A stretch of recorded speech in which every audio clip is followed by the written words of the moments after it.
யாவருக்கும் இயேசு கிறிஸ்துவின் அன்பின் வாழ்த்துக்கள். கர்த்தர் நல்லவர், அவர் கிருபை என்றும் உள்ளது. கர்த்தருக்குள் பிரியமான தேவஜனமே, நீங்கள் ஒன்றிலும் குறைவுள்ளவர்களாயிராமல் பூரணராயும் நிறைவுள்ளவர்களாயும் இருக்கும்படி பொறுமையானது பூரிய கிரியை செய்ய கடவது என்று வேதவசனம் உரைக்கிறது. ஆம் பிரியமானவர்களே, இன்றைக்கு நாம் எப்படி இருக்கிறோம்? குறைவுள்ளவர்களாயிருக்கிறோமா, பூரணமாக இருக்கிறோமா என்பதை குறித்து நாம் நிதானித்து பார்க்க வேண்டும். ஆனால் நமக்கு தகுதி என்ன?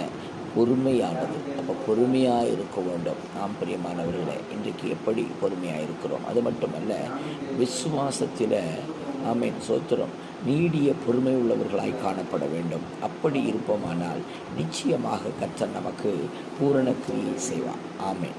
உங்களுக்காக ஜெபிக்கட்டும். பரிசுத்தமுள்ள நல்ல தகப்பனே, தாவே, இதை கேட்டுக்கொண்டிருக்கிற ஒவ்வொருவருடைய கருத்தில் ஒப்புக்கொண்டிருக்கிறோம். தேவாவியானவர் இறங்குவதாக முடிய வல்லமை மகிமை சமாதானம் உண்டாவதாக. பிள்ளைகளை பாதுகாத்து வழிநடத்தும் இயேசுவின் நாமத்தில் பிதாவே. ஆமென்.